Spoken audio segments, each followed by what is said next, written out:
అందరు కూడా కళ్ళు మూసుకొని తలలంచుకున్నట్లయితే మనం ప్రార్థన చేసుకుందాం. మహోన్నతుడా, మహాగణుడా, పరిశుద్ధుడా, నిత్య నివాసియగు మా దేవ, మీకే వందనములయ్యా, స్తుతి స్తోత్రములు కృతజ్ఞతలు చెల్లిస్తున్నాం. గడిచిన వారం అంతా కూడా తండ్రి మీ రెక్కల చాటున భద్రపరిచి కాపాడి సంరక్షించిన విధానానికే దేవా మీకే స్తుతులు చెల్లిస్తున్నాం. ఈ ప్రభుదినమున నీ మందిరంలో చేర్చిన తండ్రి పాటల చేత నిన్ను స్తుతించకిచ్చిన గొప్ప భాగ్యానికే దేవా నీకు వందనాలు. పాపులుగా మేము ఉన్నప్పుడు తండ్రి మా పాపముల చేత అపరాధముల చేత చచ్చిపడేన స్థితిలో మేము ఉన్నప్పుడు ప్రభా మేమైతే మిమ్మల్ని వెతకలేదు, ప్రేమించలేదు. కానీ ప్రభా నీవే మమ్మల్ని వెతికి ప్రేమించి నశించిపోతున్న మమ్మల్ని అందరినీ కూడా తండ్రి నీ కుమారి రక్తంలో కడిగి శుద్ధి చేసిన ప్రభా నీ బిడ్డలుగా మమ్మల్ని స్వీకరించిన మా కన్న తండ్రి నీకు వందనాలు చెల్లిస్తున్నాం. ఏ యోగ్యత లేని మాకు నా తండ్రి నీ కృపను అనుగ్రహింపచేసావు ప్రభా. నీ కృప చొప్పున మమ్మల్ని బ్రతికింపచేస్తున్నా తండ్రి, పోషిస్తూ ఆదరిస్తూ నా తండ్రి మమ్మల్ని సజీవ లెక్కలో ఉంచినందుకు దేవా మీకు వందనాలు చెల్లిస్తున్నాము ప్రభా. ఈ దినాన తండ్రి మీరు మా కోసం తండ్రి ప్రభా ఏ వాక్యమనైతే సిద్ధపరిచారో నా ప్రభా ఆ వాక్యం వినుటకు నా తండ్రి గ్రహించుటకు ప్రతి బిడ్డకు కూడా మనస్సును అనుగ్రహింపచేయండి, బుద్ధి పుట్టింపచేయమని వేడుకుంటున్నాం ప్రభా. మాట్లాడబోతున్న నన్ను కూడా మీరు జ్ఞాపకం చేసుకునండి ప్రభా. నన్ను మరుగుపరచండి ప్రభా. నీ నోటి బుర్రగా నన్ను వాడుకోమని వేడుకుంటున్నాను ప్రభా. పరిశుద్ధాత్మని యొక్క సహాయం చేత నేను మాట్లాడుకోవడం మీరే సహాయం చేయండి ప్రభా. కృప చూపిస్తురమ్మని వేడుకుంటున్నాం. విత్తబోచున్న వాక్యము తండ్రి అనేకులకు ఆశీర్వాదకరంగా ఉన్నట్లు మీ యొక్క సహాయాన్ని అనుగ్రహింపచేస్తురమ్మని కృప చూపించమని మా రక్షకుని మీ ప్రియకుమార్ క్రీస్తు వారి పరిశుద్ధ నామంన ఈ ప్రార్థన మీకు సమర్పిస్తున్నాం మా కన్న తండ్రి, ఆమెన్. మరొకసారి మీ అందరికి కూడా ప్రభు అయిన యేసుక్రీస్తునామని వందనాలు చెల్లిస్తున్నా అండి. పోయిన వారం మనం ఏం వాక్యం విన్నా ఒకసారి నెమరు వేసుకొని ముందుకు వెళ్దాం. పోయిన వారం విన్నటువంటి మాటలు చెప్పండి. ఎవరైనా సరే ఏం విన్నారో? పోయిన వారం నేను ఏం చెప్పాను?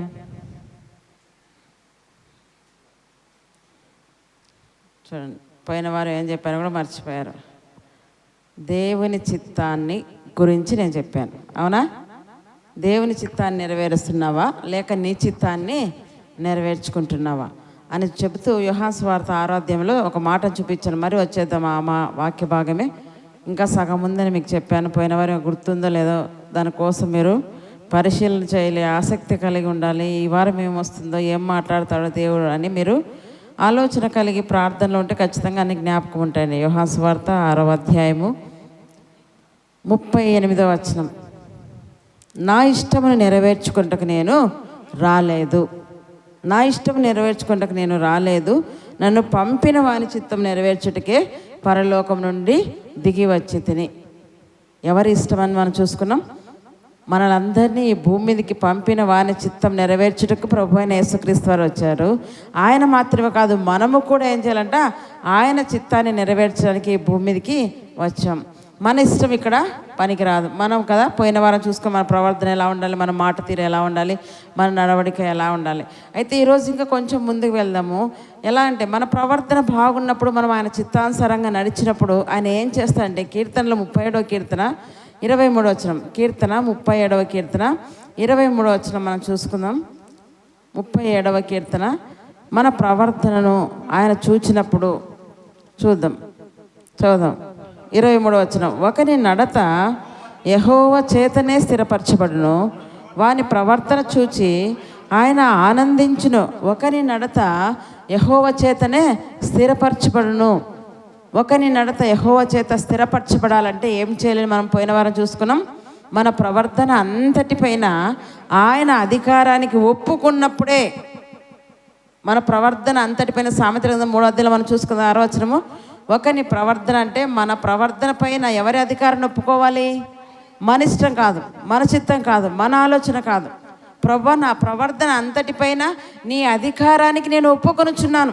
నీ చిత్తం చొప్పున, నీ కోరిక చొప్పున, నీ సంకల్పం చొప్పున, నీ ఇష్టం చొప్పున నీవు నన్ను నడిపించు అని మనం ఎప్పుడైతే మనం ఆయనకు సమర్పించుకుంటామో అప్పుడు మన ప్రవర్తన ఏం చేస్తాడంటే ఆయన చక్కపరుస్తాడు.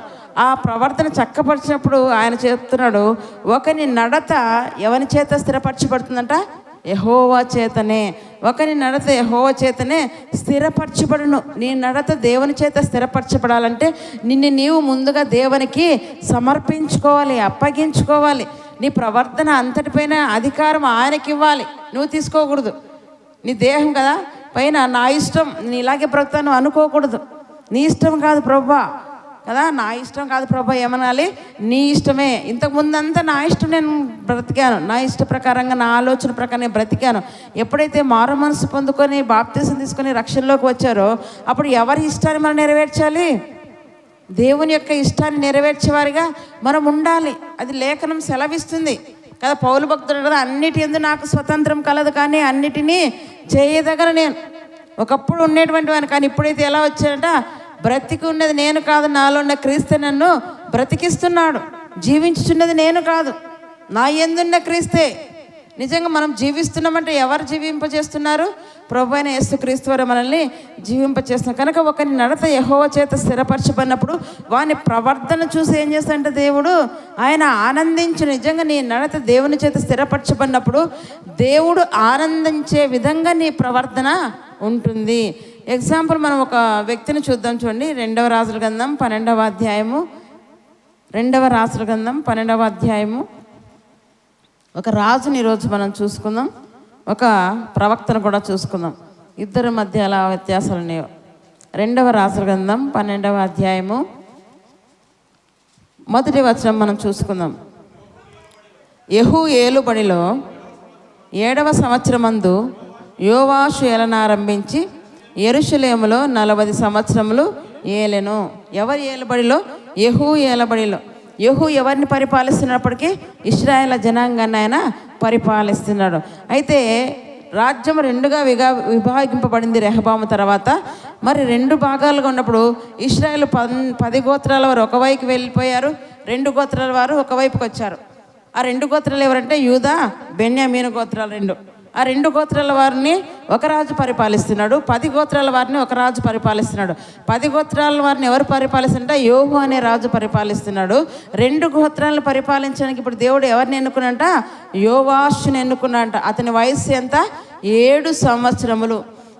బైబిల్ అంతటిలో అతి పిన్న వయసులో రాజు అయింది ఎవరంటే యోవాసే. ఎన్ని సంవత్సరాలు అతనికి రాజు అయినప్పుడు? 7 సంవత్సరంల వాడు. 7 సంవత్సరాల వాడు రాజు అయితే రాజ్యాన్ని పరిపాలించగలడా? మన పిల్లలకు 10, 12, 15, 20 ఏళ్ళు వచ్చినా బుద్ధి ఉండదు, 20 ఏళ్ళు వచ్చినా జ్ఞానం ఉండదు. ఎలా మాట్లాడాలో, ఎలా కూర్చోవాలో కదా ఏమీ తెలియదు. ఎందుకంటే అది తెలియని వయస్సు. 20 ఏళ్ళలో పిల్లలకి మెచ్యూర్ మైండ్ కాదు కదా. అందుకే చూడండి, ఎక్కువ తప్పులు ఏ స్టేజ్లో జరుగుతాయంటే 15 నుంచి 20 లోపు ఉన్న పిల్లలే ప్రేమ వివాహాలు కానీ తప్పులు చేయడం కానీ అన్నీ జరుగుతాయి. ఎందుకంటే వాళ్ళ మైండ్ ఇంకా మెచ్యూర్ అయ్యిండదు, వాళ్ళకి ఇంకా బుద్ధి జ్ఞానము అనేది ఏంటి మంచి ఏంటి చేయదని కూడా వారికి తెలియదు. ఎందుకంటే వాళ్ళ శరీరం వాళ్ళని ఎలా ప్రేరేపిస్తే అలా నడవడానికి వారు ఇష్టపడతారు. 20 దాటిదనుకో సేఫ్, ఇంకా భయం లేదు. అందుకే ఈ వయసులో పిల్లల్ని తల్లిదండ్రులు ఎంతో జాగ్రత్తగా కాపాడుకోవాలి. 5th దాటి 6th బిడ్డ వచ్చిందంటే 6th నుంచి ఏం చేయాలి? బిడ్డల మీద తల్లిదండ్రులు కన్నేసి ఉంచాలి. మా బిడ్డ ఏం మాట్లాడుతుంది, ఏం చూస్తోంది, ఎక్కడికి వెళ్తుంది, ఎవరితో ఎక్కువ సహవాసం ఉంది. ఎందుకంటే వారికి ఏమీ తెలియదు. వాళ్ళు చేసిందంటే వాళ్ళు కరెక్ట్ అనుకుంటారు. ఎప్పటి వరకు? 20 ఏళ్ళు. అందుకే ప్రభుత్వం వారు కూడా వివాహానికి స్త్రీకింత పురుషునికింత అని కదా ఒక ఏజ్ నిర్ణయించారు. ముందైతే 18 స్త్రీకి, 21 పురుషునికి అన్నారు. కానీ ఇప్పుడు ఏం చెప్తున్నారంటే 21 స్త్రీకి ఉండాలంట, పురుషునికి 23 లేదా 25 దాకా ఉండొచ్చు. ఎందుకంటే అంతవరకు కూడా పిల్లల మైండ్ ఇంకా మెచ్యూర్ అయ్యిండదు. కానీ అతి చిన్న వయసులో ఆయన రాజు అయ్యాడు. మరి ఎలా ఆయన రాజ్యాన్ని పరిపాలించాడంటే, పేరుకు చిన్న వయసులో రాజు అయినప్పటికీ, ఆయన సింహాసనం మీద కూర్చున్నప్పటికీ ఆయన పక్షాన అన్నీ కూడా తీర్మానాలు కానీ తీర్పులు కానీ సమస్యలు కానీ పరిష్కరించేది, తెలియజేసేది ఎవరంటే చూడండి, అక్కడ చదువుదాం, మనం ముందుకు వచ్చేద్దాం. యెహూ ఏలుబడిలో 7వ సంవత్సరమందు యోవాషు ఏలనారంభించి, ఎన్ని సంవత్సరం అంట? 7వ సంవత్సరమందు యోవాషు ఏలనారంభించి యెరూషలేములో ఎన్ని సంవత్సరాలు ఏలాడు? 40 సంవత్సరంలో ఏలాను. అతని తల్లి బేర్షిబ సంబంధురాలైన జిబ్యా. యాజకుడైన యెహోయాదా తనకు బుద్ధి నేర్పువాడై ఉండు దినములన్నిటిలో యోవాషు యెహోవా దృష్టికి అనుకూలముగానే ప్రవర్తించెను. ఎలా ప్రవర్తించి వచ్చాడంటే ఆయన దేవుని దృష్టికి అనుకూలముగా, దేవుని దృష్టికి ప్రతికూలముగా కాదండి, దేవుని దృష్టికి అనుకూలంగా ప్రవర్తించగలిగాడు. అంత చిన్న వయసులో రాజు అయినప్పటికీ అంటే కారణం ఏంటంట, యెహోయాదా అనే ఒక యాజకుడు. ఎవరు నడిపిస్తున్నారు ఆయనని? అసలు ఆ బిడ్డ రాజు కావడమే ఆశ్చర్యం. ఎందుకంటే తన అవ్వ అయిన అతల్య ఏం చేస్తుందంట, తన కుమారుడు చనిపోయిన వెంటనే మరి కుమారుడు ఇంకా ఎవరైనా ఉన్నారా రాజకుమారులు అనేసి వాళ్ళందరినీ ఆమె చంపేసి తనే రాజ్యం చేస్తుంది. ఈ యోవాషును దేవుని మందిరంలో దాచిపెట్టారండి.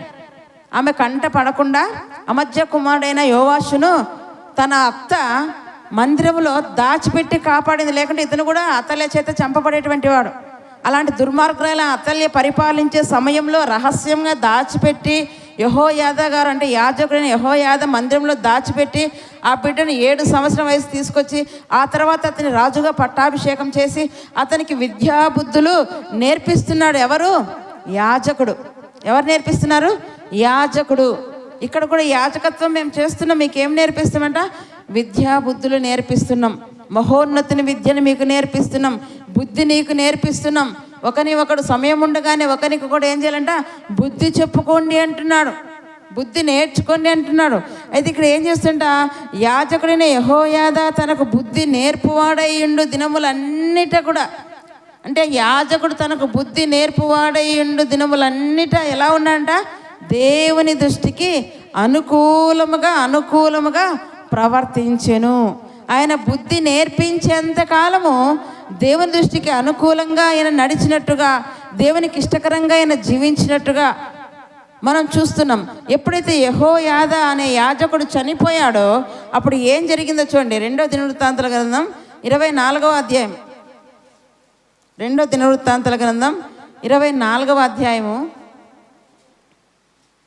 2వ దినవృత్తాంతాల గ్రంథం 24వ అధ్యాయం 378 పేజ్ నెంబర్ 378. 2వ దినవృత్తాంతాల గ్రంథం 24వ అధ్యాయము ఫస్ట్ 15 చదువుకుందాం. యెహోయాదా దినములు గడిచిన వృద్ధుడై చనిపోయాను. యాజకుడు ఏమైపోయాడంట? దినములు కదా గడిచిన వృద్ధుడైపోయి ఏం చేశాడు? యాజకుడు చనిపోయాడు. అతడు చనిపోయినప్పుడు అతని వయసు 130 ఏండ్లు. అతడు ఇశ్రాయేలులో ఎలా ఉన్నాడంట యాజకుడు? అతడు ఇశ్రాయేలులో దేవుని దృష్టికిని తన ఇంటి వారి దృష్టికిని మంచివాడై ప్రవర్తించెను కనుక. ఎలా ప్రవర్తించాడు యాజకుడు? దేవుని దృష్టికిని తన ఇంటి వారి దృష్టికిని మంచివాడై ప్రవర్తించాడు. ఆయన మంచివాడు కనుకనే తన దగ్గర పెరిగినటువంటి రాజు కూడా ఎలా నేర్పించాడంట? మంచి బుద్ధిని ఆయన నేర్పించాడు. దేవుని దృష్టికి ఎలా మనం అనుకూలంగా నడవాలి, ఎలా నడిస్తే దేవుడు కదా నీడలో ఇష్టం కలిగి ఉంటాడు, ఎలా నడిస్తే దేవుని యొక్క దయ కనికరము కృప నీకు అనుగ్రహింపబడుతుందనేసి ఆ యాజకుడు యోవాష్ అనే రాజుకు బుద్ధి నేర్పినంతకాలము యెహోవా దృష్టికి ఎలా ఉన్నాడంట యోవాషు? అనుకూలముగానే ఆయన ఉన్నాడు, అనుకూలంగానే ఆయన ప్రవర్తించాడు. ఎప్పుడైతే యెహోయాదా అనే యాజకుడు చనిపోయాడో ఆ తర్వాత అతని జీవితమే పూర్తిగా మారిపోయింది. అంత మంచివాడు, అంత దేవుని దృష్టికి అనుకూలంగా నడిచేటువంటి వాడు దుర్మార్గుడుగా మారిపోయాడు. యాజకులనే చంపేటువంటి వాడుగా మారిపోయాడండి. కారణం, నడిపించేటువంటి నాయకుడు లేకపోతే ఏమైపోతాయి? గొర్రెలు కాపరుండి అనుకోండి, కాపరు లేకపోతే గొర్రెలు ఏమైపోతాయి? త్రోవ తప్పిపోతాయి. సంఘం అనేది ఎందుకు? అందరు ఇక్కడ కూడుకోవాలి, ఇక్కడ దేవుని మాటలు వినపడతాయి. లోకంలో ఉంటే దేవుని మాటలు ఉంటాయా? ఈ సమయం ఈరోజు లోకంలో గడిపిన వారందరికీ దేవుని మాటలు వినపడుతున్నాయా? వినపడవు. కానీ అదే సంఘంలో ఉంటే దేవుని మాటల చేత దేవుడు మిమ్మల్ని హెచ్చరిస్తాడు, దిద్దుకోమని నేర్పుతాడు కదా. నాయకులు అనేకులు ఉండటం మంచిదే అంటున్నాడు. కానీ ఇక్కడ మనం గమనిస్తే ఆలోచనకర్తలు అనేకులు ఉండటం మంచిదే అంటున్నాడు. ఇక్కడ మన ఆలోచనకర్త దేవుడై ఉండాలి కదా. మన యాజకుడు మనకి దేవుడు కదా, సమస్తాన్ని ఏం చేస్తుంటే చక్కగా మనకి సన్మార్గంలో నడిపిస్తానంటున్నాడు. ఇక్కడ ఈయన యెహోయాదా ఎలా ఉన్నాడంటే దేవుని దృష్టికి ఆయన మంచివాడుగా ఉన్నాడు, మంచివాడుగా ప్రవర్తిస్తున్నాడు. ఎవరెవరి దృష్టికంట? దేవుని దృష్టికిని తన ఇంటి వారందరి దృష్టికిని మంచివాడైన కనుక తన రాజు కూడా అలాగే ఉండాలి, తన రాజు కూడా మంచివాడిగా ఉండాలి, దేవుని దృష్టికి అనుకూలంగా ఉండాలని ఆయన ఏం నేర్పిస్తాడంటే రాజుకి బుద్ధి నేర్పించాడు.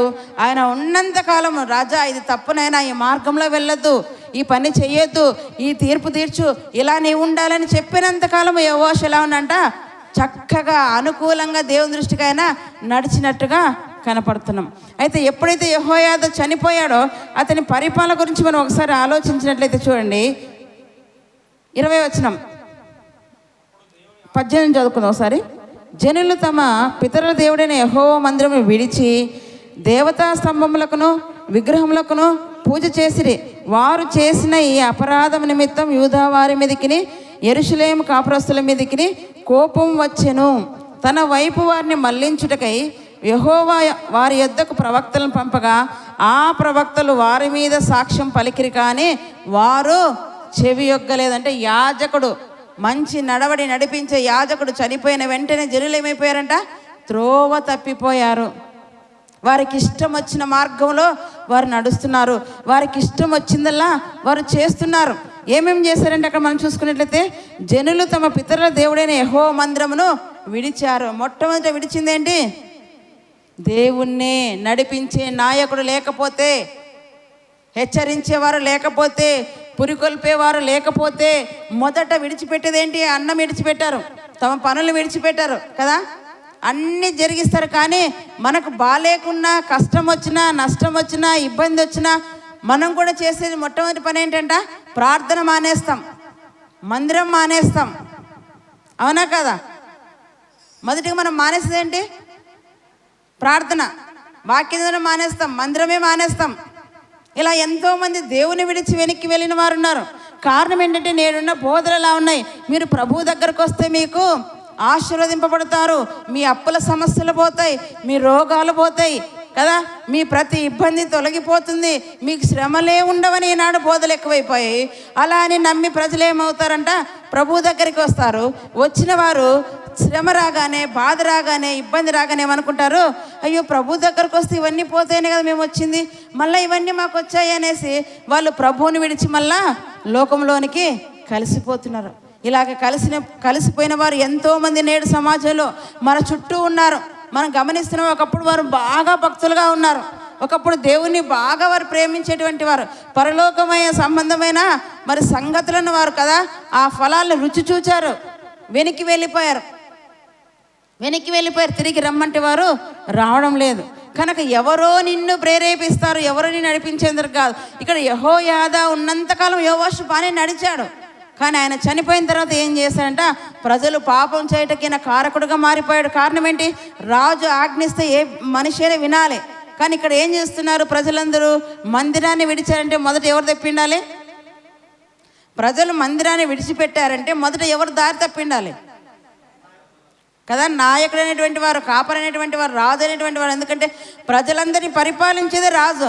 అలాంటి రాజే దారి తప్పితే ప్రజలు ఏమైపోతారు? దారి తప్పిపోతారు.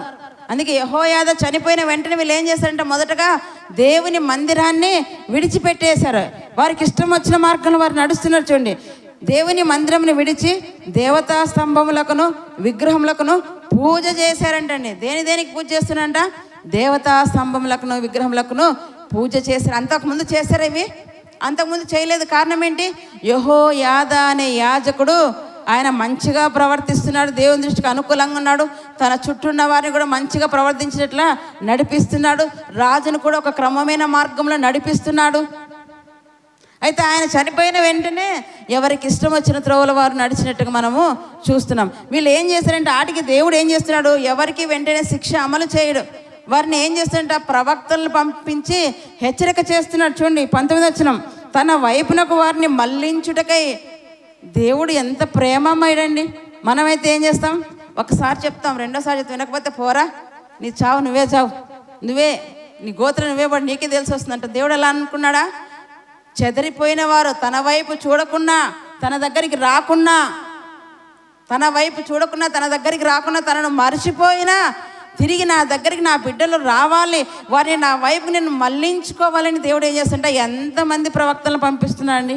ఈనాడు నీ దగ్గర కూడా ఎన్ని వాక్యాలు వస్తున్నాయో నువ్వు మారాలని, నీ జీవితం మార్చుకోవాలని.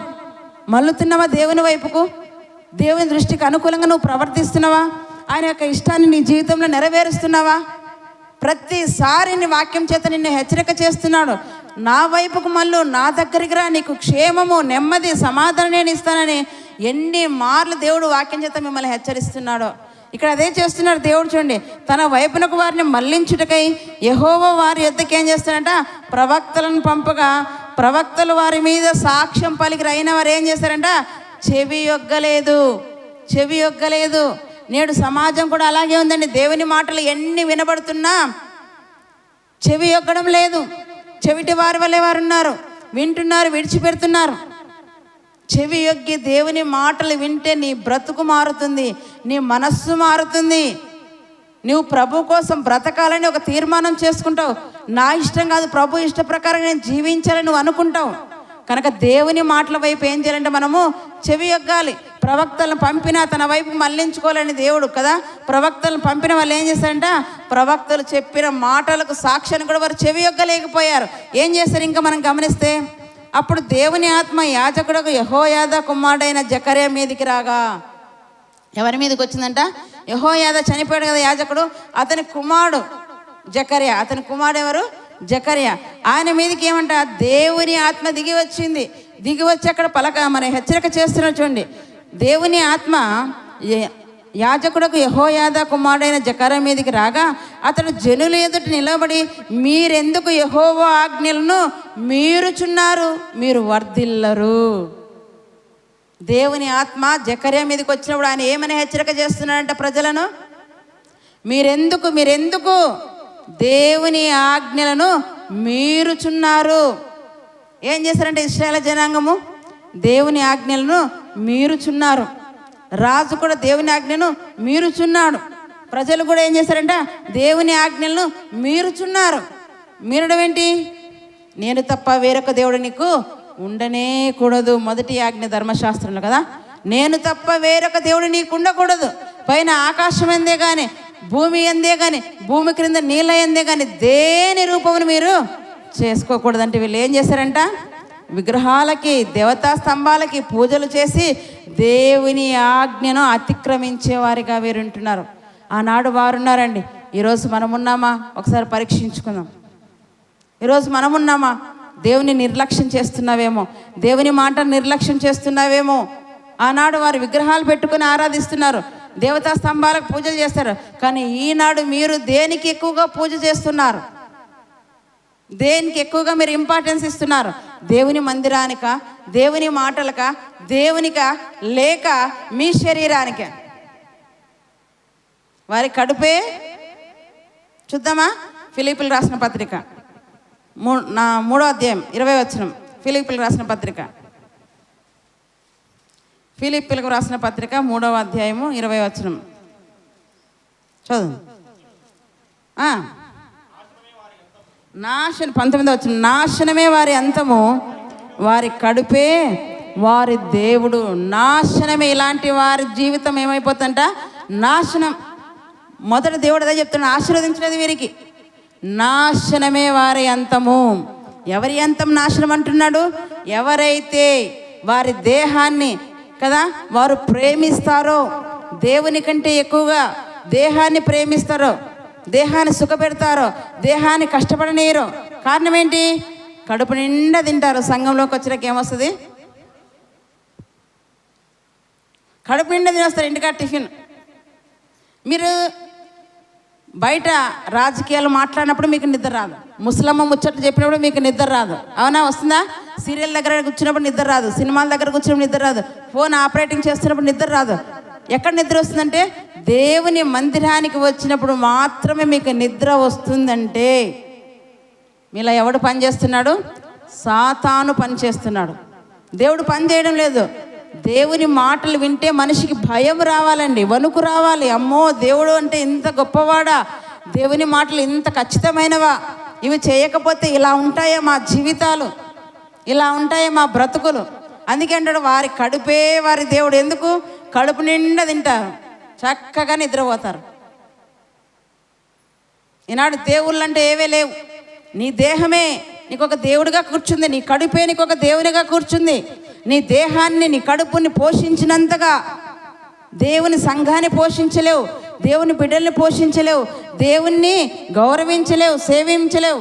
కనుక అలాంటి వారందరికీ దేవుడు హెచ్చరిక చేస్తున్నాడు. చూడాడు ఏమంటంట, నాశనమే వారి అంతము, నాశనమే వారి అంతము, వారి కడుపే వారి దేవుడు, తాము సిగ్గుపడవలసిన సంగతులందు ఏం చేస్తారంట, అతిశయపడుచున్నారు, భూ సంబంధమైన వాటి అందే మనస్సు ఉంచుచున్నారంటండి. దేని మీద మనస్సు ఉంచారంట, భూ సంబంధమైన వాటి అందే. ఏమి తిందామా, ఏమి తాగదామా, ఏం ధరించుకుందామా, భూమి మీద ఏముంది చెప్పండి, ఇవే కదా. భూమి మీద ఏమున్నాయి, ఫస్ట్ తిండికి ఎక్కువ ప్రాధాన్యత ఇస్తారు, తర్వాత ఏం ధరించుకుందాం వస్త్రాలకు, తర్వాత ఏమి సంపాదించుకుందామా, ఎన్ని ఇండ్లు కట్టావు, ఎన్ని పొలాలు కొన్నావు కదా, ఎంత బంగారం కూర్చుకున్నావు, ఇవే. ఇంక వేరే ఏమైనా ఉన్నాయా, ఏమీ లేవు. ఇవన్నీ కూడా భూ సంబంధమైనవి. మరి భూ సంబంధమైన వాటి మీద మనస్సుంచి నాశనానికి పరిగెడుతున్నారేమో. ఈరోజు దేవుడు మీకు హెచ్చరిక చేస్తున్నాడు, జాగ్రత్త. ఇవన్నీ భూ సంబంధమైనవే. వీటి కోసం దేవుణ్ణి పక్కన పెట్టేస్తున్నారు, వీటి కోసం దేవుని సమయాన్నే దొంగిలించేస్తున్నారు. ఈ మధ్యకాలంలో యూట్యూబ్లో ఒక అవ్వను మీరు చూసుంటారు కదా, మార్తమ్మ అనే అవ్వను చూసారా? అవ్వ ఒక సాక్ష్యం చెప్పింది. ఆయన యాంకర్ ఏం చేస్తాడంటే, అవ్వ నీకు పింఛన్ రాలేదు, తాత చనిపోయాడు కదా, నీకు పింఛన్ ఇస్తారని రా అని ఒక అధికారి ఆదివారం నీకు ఫోన్ చేస్తాడు అనుకో, అమ్మ ఆదివారం రా, నీకు పింఛన్ నేను ఇప్పిస్తా అని అంటే నువ్వు వెళ్తావంటే, ఆమెమనింది, మనమైతే వెళ్తాం, ఓ ఆదివారం, ఒకరు ఆదివారం కదా పోతే ఏముందిలే అనుకుంటాం. కానీ ఆమెమంది, నేను వెళ్ళను, నాకొద్దు పింఛన్. అమ్మ పింఛనమ్మ నీ జీవితం అంతా ఉపయోగపడుతుంటే పోతే పోన్లే. ఎంత విశ్వాసం చూడండి దేవుని మీద, పోతే పోన్లే. 4,000 కోసం అంటే సాతాను ఈ 4,000 చూపించి నా విశ్వాసాన్ని దెబ్బతీస్తుందా, అయితే నాకొద్దు పింఛను. ఆమె మాటలు మీరు వినండి, ఎంత బాగా మాట్లాడుతుంది. చదువు లేదు, జ్ఞానం లేదు కదా, ఏమీ లేదు, చదువు లేనే అమాయకురాలు అనుకున్నాం. కానీ ఆమె దగ్గర ఎంత భక్తి మనం నేర్చుకోవచ్చో. 4,000 చూపించి అపవాది నన్ను పడేస్తుందా, నాకు వద్దే వద్దా పింఛను, పోతే పోన్లే. మరి ఎలా అమ్మా నీ పోషణ అంటే, నన్ను పోషిస్తాడు దేవుడయ్యా. పోనీ వాళ్ళకేమో మరి వాళ్ళ కాపుర ఒక రూల్ పెట్టాడేమో, ప్రతి నెల ఒక్కొక్కరు 50 రూపాయలు కరెంట్ వేసి కరెంటు బిల్లు కట్టాలని. ఆమె అంటుంది కదా, నేను కరెంటు బిల్లు కట్టాలయ్యా 50 రూపాయలు సంఘానికంటే, అమ్మ ఈ నెల నేను నీకు ఇస్తాను 50, నా తరపు నువ్వు కట్టంటే వద్దు అంటే, నేను ఇచ్చే 50 నువ్వు ఇస్తే నా ఆశీర్వాదం నువ్వు కొట్టేస్తావా? చూడండి, ఆమె మాటలు వింటుంటే నాకైతే సిగ్గేస్తుంది, నాకే సిగ్గవుతుంది ఆమె మాటలు వింటుంటే. ఇంత భక్తి మాకు లేదే కదా, ఇంత కమిట్మెంట్ మాకు లేదే అని నేను ఆలోచన చేస్తాను. 50 రూపాయలు అమ్మాయి ఉంటానులే, ఈ నెల నేను ఇస్తాను కట్టంటే, లేదు నా ఆశీర్వాదం పోతుంది, నేనే ఇవ్వాలి, నాకు పింఛన్ రాకపోయినా. అలానే ఆమెకి ఇప్పటికీ పింఛన్ రాలేదు, అయినా పింఛన్ పోయినా పర్వాలేదు, నేను మాత్రం దేవుని విడిచిపెట్టను. పోయిన సంవత్సరం ఒక్క ఆదివారం పోయిందయ్యా నాకు, ఇప్పటికీ నేను దేవుని సన్నిధిలో గోజాడుతున్నాను, ప్రభువా క్షమించండి. ఏమ్మా అంటే, ఆ ఆదివారం నాకు తీవ్రమైన జ్వరం వచ్చింది, లేవలేనంత జ్వరం వచ్చింది, తీవ్రమైన జ్వరం వచ్చి లేవలేనంత జ్వరం వచ్చి 4 రగ్గులు కప్పిన చలి తగ్గకుంటే ఆ జ్వరం వల్ల ఆదివారం ఎగర కొట్టిందంట ఆమె. అంతే, ఆయనతో చెప్తుంది, సిగ్గుపడుతున్నాను నేను, దేవుని సన్నిధిలో పశ్చాత్తాపడుతున్నాను. ఎంత భక్తి ఉందండి ఆమెకి. మనకు ఆదివారం అంటే భయం ఉందా? ఆదివారం అంటే భయం ఉందా మనకి క్రైస్తవులకి? లోకంలో ఎన్ని కార్యాలు జరిగినా నీ దేవుని దినము ఆదివారము, అవన్నీ మానేయండి. ఈరోజు దేవుడు మీకు హెచ్చరిక చేస్తున్నా, అన్నీ మానేయండి. ఆదివారం ఎక్కడికి పోకూడదు. ఒకవేళ పోయినా సంఘం సమయానికి నువ్వు వచ్చేయాలి, దేవుని మాటలు నీవు వినాలి. ఆ ఒక్క ఆదివారం దొంగిలించినందుకే ఆ ముసలామె ఎంత బాధపడుతుందో తెలుసా? అది ఆమె ఊరినే ఉండి మానేయలేదు, తీవ్రమైన జ్వరం వచ్చి మానేసినందుకే బాధపడుతుంది, భయపడుతుంది. ఎప్పుడు నేను జీవితంలో మానేయలేదనయ్యా, పోయిన సంవత్సరం ఒక్కరోజు మాత్రమే. ఇలా లెక్కేసుకుంటే మన జీవితాల్లో ఎన్ని ఆదివారాలు మానేసింటాం, ఎన్ని ఆదివారాలు. కారణం ఏంటి? మనకు భక్తి లేదు. ఆమె దేవునికి సమర్పించుకుంది, ప్రభువా నీ ఇష్టం చొప్పున నన్ను నడిపించు, నీవే దేవుడు, 4,000 పింఛన్ పోయినా పర్వాలేదు, నా దేవుడే నాకు కావాలి. అంత కమిట్మెంట్ మనిషికి ఉండాలి, అంత గొప్ప భక్తి మనకు ఉండాలి. ఉందా? ఈరోజు పరీక్ష చేసుకుందాం. ఇక్కడ ఏమంటారు చూడండి, యెహోయాదా నడిపించినంత దినముల్లో బాగున్నారు, కానీ ఆ తర్వాత మనుషులు తప్పిపోయారు, రాజు తప్పిపోయాడు. అయితే జకర్యా లేచి, అయ్యా మీరెందుకు దేవుని ఆజ్ఞలను మీరుతున్నారు? ఏం మీరారు వాళ్ళు? దేవుని ఆజ్ఞ. ఈరోజు మనం ఏం మీరుతున్నాం? వాళ్ళకు మనకి ఏమన్నా తేడా ఉందా? వాళ్ళు దేవుని ఆజ్ఞను మీరారు కనుక ఏమంటాడు చెప్తున్నాడు ఆయన, మీరెందుకు యెహోవా ఆజ్ఞలు మీరుచున్నారు, మీరు వర్ధిల్లరు. అయిపోయి మన కుటుంబాలు వర్ధిల్లలేదు అనడానికి గల కారణం ఏంటి? మా కుటుంబాలు వర్ధిల్లలేదు, మా బిడ్డలు వర్ధిల్లలేదు, మా భార్యలు వర్ధిల్లలేదు, మా భర్తలు వర్ధిల్లలేదు, మా కుటుంబం వర్ధిల్లలేదు. ఎక్కడ వేసిన గొంగడి ఉన్నట్టుగా అక్కడే ఉందంటే కారణం ఏంటి? మనకు దేవుడంటే భయం లేదు, దేవుని ఆజ్ఞలన్నా భయం లేదు.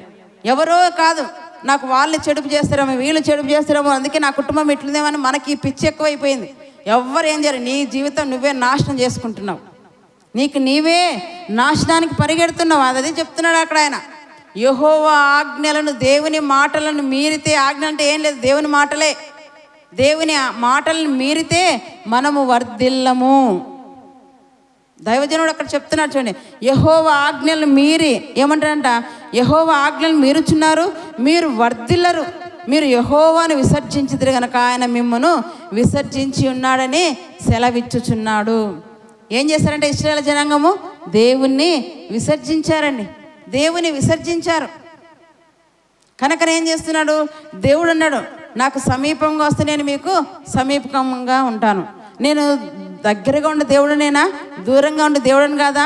మీరు నన్ను ప్రేమిస్తే నేను మిమ్మల్ని ప్రేమిస్తాను, మీరు నాకు దగ్గరగా వస్తే నేను మీకు దగ్గరగా వస్తాను, మీరు నాకు సమీపంగా ఉంటే నేను మీకు సమీపంగా ఉంటాను, మీరు నన్ను గణపరిస్తే నేను నిన్ను, అంతే. నువ్వు ఏది చేస్తే అదే పొందుకుంటావు, నువ్వు ఏది చేస్తే అదే పొందుకుంటావు. మనుష్యుడు ఏ విత్తనం వేస్తే ఆ పంటనే కోస్తాడా లేదా? వేరే పంటను కోస్తాడా? కొయ్యడు. కనుక మన కుటుంబాలు వర్ధిల్లలేదంటే కారణం ఏంటి? దానికి మనమే కారణం అంటే దేవుని మాటలను మీరుతున్నామేమో. వాళ్ళు యెహోవాను విసర్జించారు కనుక దేవుడు ఏం చేశాడు, ఇప్పుడు వారిని విసర్జించున్నారు. ఈ మాటలు ఎలా ఉన్నాయి? ఇప్పుడు చెప్పిన మాటలు ఎలా ఉన్నాయి? ప్రేమగా ఉన్నాయా? కఠినంగా ఉన్నాయి కదా. మనకి ఎప్పుడు ఆశీర్వాదాలే కావాలి. ఎన్ని తప్పులు చేసినా, వ్యభిచారాలు చేసినా, దొంగతనాలు చేసినా దేవుడు నిన్ను దీవించిన కాకంటే, అబ్బా ఆ పాస్టర్ ఎంత మంచి పాస్టర్ తెలుసా అంటారు. ఇలా మాట్లాడారు అనుకోండి, ఏం చేస్తాడంట, ఆయన ఎప్పుడు శాపనార్థాలే పెడతాడు, ఆయన ఎప్పుడు హెచ్చరికలు చేస్తాడు. ప్రేమగా మాట్లాడమే రాదు. అసలు ఈ దినాల్లో ప్రేమగా మాట్లాడేది కాదు, హెచ్చరికలు చేయమన్నాడు దేవుడు క్రీస్తు రాకడకు. అలా మాట్లాడినందుకు జకర్యాని ఏం చేస్తారు చూడండి అక్కడ. యథార్థవంతులు ఏమంట, లోకపు విరోధి అని ఒక సామెత ఉంది కదా. యథార్థంగా ఎవరైనా మాట్లాడితే లోకమంతా అతన్ని విరోధంగా చూస్తుంది. లేనిపోయి కళ్ళబొల్లి మాటలు చెప్పిన వారు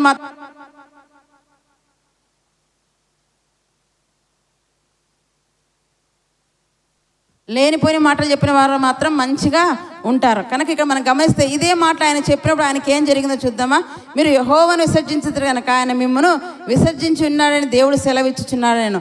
అందుకు వారు అతని మీద ఏం చేశారంట, కుట్ర చేసి వారందరూ కలిసి ఏం చేశారు, నువ్వు మమ్మల్నే ఇట్లా అంటావా, నువ్వే పెద్ద దేవునివే, నీ మాట వినాలా, నువ్వు మాలాంటి మనిషివే కదా అనుకొని వాళ్ళందరూ ఏం చేశారంట, జనులందరూ వారందరూ కలిసి ఆయన మీద కుట్ర చేసి ఏం చేస్తారంట, రాజు మాటను బట్టి.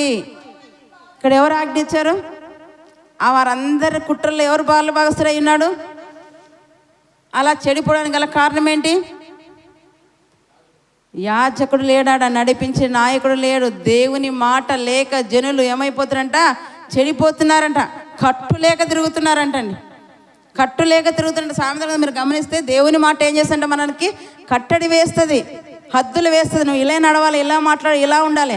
అదే దేవుని మాట లేకపోతే జనులు ఏమైపోతారంట, కట్టు లేకుండా ఇష్టానుసారంగా పాపం జరిగిస్తారండి.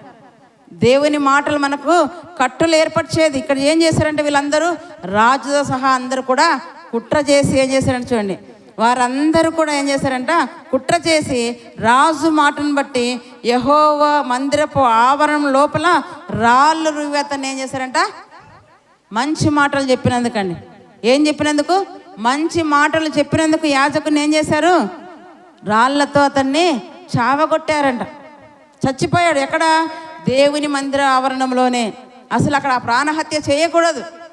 ప్రాణహత్య దేవుని మందిరంలో జరగకూడదు. అంటే వారికి ఏమైనా దేవుని భయం ఉందా? దేవుని భయం లేదు కనుక నేను మందిరంలోనే ఆవరణంలోనే ఏం చేశారంట, రాళ్లతో అతన్ని చావగొట్టారు. చస్తున్నప్పుడు ఆయన ఒక మాట అన్నాడు చూడండి, ఈ ప్రకారం రాజైన యోవాషు జకర్యా తండ్రి అయిన యెహోయాదా తనకు చేసిన ఉపకారమును మరిచిన వాడే. ఏమైపోయాడు రాజు?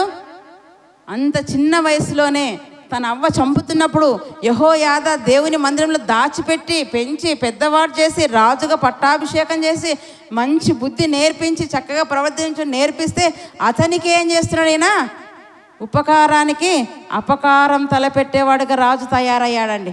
అక్కడ ఏం జరిగింది చూడండి. ఈ ప్రకారం రాజైన యోవాషు జకర్యా తండ్రి అయిన యెహోయాదా తనకు చేసిన ఉపకారమును మరిచిన వాడై అతని కుమారుని చంపించెను. అతడు చనిపోయినప్పుడు ఏమంటాడు? యెహోవా దీన్ని దృష్టించి దీనిని విచారంలోనికి తెచ్చునుగాక. జకర్యా చనిపోయేటప్పుడు ఏమంటాడ? నేనేం చేశాను? మంచి మాటలే మీకు చెప్పాను, కానీ మీరు వినలేదు. వినకపోగా నన్ను రాళ్లతో చావగొట్టారు. అయితే ఇవన్నీ ఎవరు చూస్తున్నారంట? దేవుడు ఆకాశమందుండి చూస్తున్నాడు. ఇది అన్నిటినీ కూడా విచారణలోకి తీసుకొని వస్తాడు. వీళ్ళ ఇష్టానుసారంగా వీళ్ళు ప్రవర్తించడానికి మంచివాడైనా సత్యం పలికినటువంటి వాడైనా దేవుని ఆత్మచేత పలకబడినటువంటి జకర్యాని ఏం చేశారంటే వీళ్ళందరూ కలిసి రాళ్లతో చావగొట్టారండి. చేసిన ఉపకారాన్ని రాజు మర్చిపోయాడు, జనులు మర్చిపోయారు. మనం కూడా ఈరోజు అలాగే చేస్తున్నాం. దేవుడు మన ఎడల ఎన్ని ఉపకారాలు చేశాడండి. మనకంటే ఎంతోమంది మరణ పరుగులు ఎదిరించారు, కానీ ఈ క్షణాన్ని దేవుడు నిన్ను సజీవ లెక్కలోంచి ఆరోగ్యం ఇచ్చి ఆయుష్ ఇచ్చి కాపాడి నిన్ను పోషించి సంరక్షిస్తుంటే దేవుడు చేసిన ఉపకారాలను మరిచి ఏం చేస్తున్నామంటే మనం కూడా వీరిలాగే నమ్మక ద్రోహులుగా మనం ఉంటున్నామేమో ఈరోజు పరీక్షించుకుందాం. ఒక వ్యక్తే తను పలికిన మాట దేవుడు విచారణలోకి తెచ్చి ఏం చేస్తున్నాడు చూడండి. 25వ వచనం 24 చూసుకుందాం. సిరియన్లు చిన్న దండుతో సిరియన్లు వచ్చారంట ఇజ్రాయెల్ మీద యుద్ధానికి. ఎంత పెద్ద దండు? చిన్న దండు. ఇజ్రాయెల్ని చూస్తేనే ప్రపంచాలన్నీ గడగడలాడేటివి ఒకప్పుడు. ఇజ్రాయెల్ని చూస్తేనే ప్రపంచాలన్నీ గడగడలాడేవి. ఇప్పుడు కూడా చూడండి కదా, ఇప్పుడు కూడా ఇజ్రాయెల్ పట్టణాన్ని మరి సొంతం చేసుకోలే ఎన్ని బాంబులు వేస్తారో, ఎంత హింసిస్తున్నారో. అయినా వాళ్ళు ఏం చేస్తున్నారు? ఆ పట్టణమేమో చిన్నదే, కానీ వారి పక్షాన ఎవరున్నారు? దేవుడు ఉన్నాడు కదా. వారివన్నీ తిప్పి కొడుతున్నాడు. ఇక్కడ మనం గమనిస్తే ఇజ్రాయెల్ పైకి ఎవరు వచ్చారంట? సిరియన్లు. చిన్న దండు వచ్చిందండి. చిన్న దండే, పెద్ద దండేం కాదు. ఒకప్పుడు పెద్ద పెద్ద సైన్యాన్ని ఎదిరించినటువంటి ఇజ్రాయెల్ ప్రజలు చిన్న దండుకి ఏమైపోయారు? ఈసారి సిరియన్లు చిన్న దండుతో వచ్చినను యూదావారు తమ పితరుల దేవుడైన యెహోవాను విసర్జించినందుకే ఏం జరిగింది? యెహోవా వారి చేతికి అతి విస్తారమైన ఆ సైన్యమును అప్పగింపగా యోవాషుకు కలిగిన శిక్ష కదా. యోవాషునికి ఏమంట? శిక్ష కలిగెను. వారు యోవాషును విడిచిపోయినప్పుడు అతడు మిక్కిలి రోగి అయి ఉండెను. అప్పుడు యాజకుడైన యెహోయాదా కుమారుల ఎవరమ్మ చూడండి ఇక్కడ, యెహోయాదా కుమారుల ప్రాణహత్య దోషం నిమిత్తం అతని సేవకులు అతని మీద కుట్ర చేసి అతడు పడక మీద ఉండగా అతన్ని చంపిరి. అతడు చనిపోయిన తర్వాత జనులు దావీదు పట్టణం మీద అతన్ని పాతి పెట్టిరు, కానీ రాజుల సమాధులు అతన్ని పాతి పెట్టలేదు. ఎవరి దోషం వచ్చిందంటే ఇప్పుడు యోవాషు మీదకి ఎవరి దోషం వచ్చింది? పైన ఆయన చనిపోతే ఏమంటాడంట? ఇదంతా దేవుడు దృష్టిస్తున్నాడు. ఇవంతా చూడండి. 22 వచ్చిన లాస్ట్ వచ్చిన ఏమన్నాడు? యెహోవా దీన్ని దృష్టించి దీన్ని విచారణలోకి తెచ్చినన్నాడు ఆయన చనిపోయేటప్పుడు. ఆ మాటను దేవుడు జ్ఞాపకం పెట్టుకుని 25 వచ్చిన ఏం చేస్తుంట? ప్రాణహత్య దోషం ఎవరి మీదకి మోపాడంట? యోవాషు మీదకి. ఏ విధంగా కుట్ర చేశాడు అదే కుట్రలో ఎవరు పాలుపోగొస్తాడు? తాను తవ్వుకున్న గుంటలో తానే పడ్డాడు. కుట్ర చేసి జకర్యాని చంపాడు.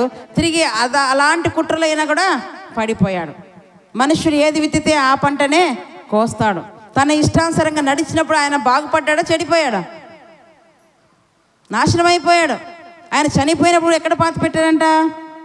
ఎక్కడ చూడండి, అక్కడ మనం గమనిస్తే అతడు చనిపోయిన తర్వాత జనులు దావీదు పట్టణం మీద అతన్ని పాతి పెట్టారు. ఎక్కడ పాతి పెట్టారంట? దావీదు పట్టణంలో పాతి పెట్టారు, కానీ రాజుల దగ్గర మాత్రం పాతి పెట్టలేదు.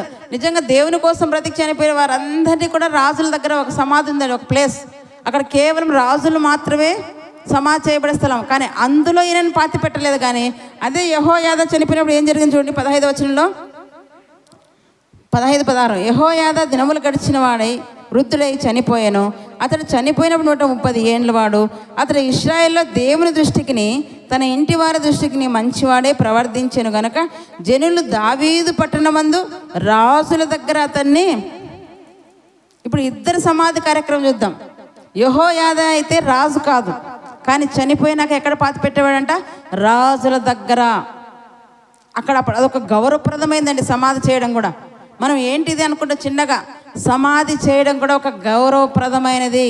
ప్రసంగిలో ఒక మాట ఉంది, ఒకనికి 2000 మంది కుమారులు ఉండినను సమాధి కార్యక్రమం చక్కగా జరగకపోతే వాని బ్రతుకు కంటే గర్భంలో నుండి చచ్చి పడిన పిండం కదా, అప్పుడు అబార్షన్ అవుతుంటాయి, ఆ పిండం గతే మేలంటున్నాడు ప్రసంగ గ్రంథంలో. ఎక్కడ ప్రసంగ గ్రంథంలో? 6వ అధ్యాయం 3వ వచనం చదువుదాం. 6వ అధ్యాయం 3వ వచనం, ప్రసంగ గ్రంథం 6వ అధ్యాయము 3వ వచనం చదవండి. అందరూ బైబిల్ తీయండి. ఒకడు 100 మంది పిల్లల కన్నా దీర్ఘాయుష్మంది అంటే ఒక 2000 సంవత్సరాలు బ్రతికినా కూడా అన్నట్లుగా ఉంటుంది ఒక చోట. చదువుదాం. ఒకడు 100 మంది పిల్లలను కని దీర్ఘాయుష్మంతుడై చిరకాలము జీవించినను అతడు సుఖానుభవం ఎరుగకయు తగిన రీతిని సమాధి చేయబడుకుని ఎడల వాని గతి కంటే పడిపోయిన పిండం యొక్క గతి మేలని అనుకొనుచున్నాను. ఇంకా చూడండి 6వ వచనంలో కూడా అట్టివాడు ఎట్టివాడు 100 మంది పిల్లలు గలవాడు అట్టివాడు 2000 సంవత్సరాలు బ్రతికియు 2000 సంవత్సరాలు బ్రతికిన మేలు కారక కదా ఉన్న ఎడల వాని గతి అట్టిదే. 100 మంది పిల్లలున్న వాని సమాధి కార్యక్రమం సరిగా జరగకపోతే అది వేస్ట్. ఇప్పుడు యోవాషు గొప్ప రాజే, కానీ చనిపోయిన తర్వాత రాజుల సమాధిలో పాతి పెట్టబడలేదు. కానీ యెహోయాదా యాజకుడు, కానీ యాజకుడు చనిపోయిన ఎక్కడ పాతి పెట్టబడ్డాడంట? రాజుల సమాధుల్లో పాతి పెట్టాడు. ఇద్దరి మధ్య వ్యత్యాసం ఏంటి? యెహోయాదా ఏం చేసింట? దేవుని ఇష్ట ప్రకారంగా దేవుడు అంటే తన దృష్టికి ఏది అనుకూలమో ఆ విధంగా నడవడానికి యెహోయాదా ప్రయాసపడ్డాడు. అందుకే తన దృష్టికి అంటే దేవుని దృష్టికి, తన ఇంటి వారందరి దృష్టిని ఎలా నడిచాడంట? మంచివాడుగా నడిచాడు యాజకుడు. కానీ యోవాషు నడిపించాడు. ఉన్నాడా చివరిదాకా? లేడండి. మధ్యలోనే ఆయన చనిపోయినాకనే దారి తప్పిపోయాడు యోవాషు. తప్పిపోయి తన కుమారుడు యెహోయాదా కుమారుడినే రాళ్లతో చంపించాడు. ఆయన చివరిదాకా దేవునిలో నమ్మకంగా ఉండలేకపోయాడు. మధ్యలోనే తన ఇష్టాన్ని నెరవేర్చడానికి ఇష్టపడ్డాడు కనుకనే నాశనం అయిపోయాడు. ఆయన ఏమైపోయాడంట? చనిపోయాడు. కానీ అతను ఎక్కడ పాతి పెట్టబడ్డాడు? దావీదుపురంలో పాతి పెట్టాడు. కానీ రాజుల సమాధి దగ్గరైన మాట చక్కగా రాయబడింది చూడండి. రాజుల సమాధులు అతన్ని పాతి పెట్టలేదు, అంటే అర్హత లేదు అతనికి. కారణం దేవుని దృష్టికి మంచిగా ఆ దేవుని ఇష్టానుసారంగా అతను బ్రతకలేకపోయాడు కనుక. ఈరోజు మన బ్రతుకు ఎలా ఉందో మనం పరీక్షించుకుందాం. మన ఆలోచన, మన స్థితిగతులు ఎలా ఉన్నాయో మనం పరీక్షించుకుందాం. కనుక యాజకుడేమో దేవుని దృష్టికి మంచిగా ఉన్నాడు, దేవుని ఇష్టానుసారంగా నడిచాడు కనుకనే రాజుల సమాధులు ఆయన పాతి పెట్టాడు. యోవాషు మాత్రం రాజు అయినప్పటికీ కూడా దేవుని ఇష్టాన్ని కాక తన ఇష్టాన్ని నెరవేర్చాడు కనుకనే మధ్యలో అంటే మొదటంతా చేశాడు, మధ్యలో వచ్చేసరికి దారి తప్పిపోయాడు. అందుకే బైబిల్లో ఒక మాట ఉందండి, మొదటి వారు అనేకులు ఏమైపోతున్నారంట? కడపటి వారు అవుతున్నారు. కడపటి వారు అనేకులు. నువ్వు ఎప్పుడు ఏమనుకోవాలి? నేను ఎప్పుడు కూడా మొదటిగానే ఉండాలి అనుకుంటే నువ్వేం చేయాలి? దేవుని మాటలను హత్తుకోవాలి, దేవుని మాటలను హృదయంలో భద్రపరచుకోవాలి. దేవోక్తి అంటే దేవుని మాటలు నీలో ఉంటే నిన్ను సరైన మార్గంలో, సన్మార్గంలో ఆయన నడిపించగలడు. నీ ఇష్టం కాక ఎవరిష్టం ప్రకారం నడవాలి? దేవుని యొక్క ఇష్టాను ప్రకారంగా నీవు నడిస్తే చివరిదాకా ఆయన నిన్ను అప్పుడు నీ ప్రవర్తన చూసి ఏం చేస్తాంట? నువ్వు నడత ఎవరి చేత స్థిరపరచబడుతుంది? ఎలా స్థిరపరచబడుతుంది? దేవుని మాటల ప్రకారంగా, దేవుని ఇష్ట ప్రకారంగా నీవు నడిచినప్పుడు నీ ప్రవర్తన అంతా కూడా దేవుని చేత స్థిరపరచబడుతుంది. మరి నువ్వు దేవుని ఇష్టానుసారంగా నడుస్తావా? నీ ఇష్టానుసారంగా నువ్వు నడుస్తావో నిర్ణయం నీ చేతికి దేవుడు వదిలేశాడు. కనుక నిర్ణయం తీసుకొని ఈరోజు ఏం చేయాలంట? యెహోయాదా లాగా చక్కగా దేవుని దృష్టికి అనుకూలంగా మనము నడవాలి. కానీ యోవాషు లాగా మనము ఉండకూడదు. యోవాషు నేను రాజును కదా అని తప్పిపోయాడు. రాజులైన అధికారులైన దేవుని దగ్గర అందరూ కూడా తగ్గించుకోలేదు. దీన్ని ఇంకా కంటిన్యూషన్ నెక్స్ట్ వారం చూసుకుందామండి. దేవుడి వాక్యం ద్వారా మనందరినీ కూడా దీవించునుగాక. ఆమేన్.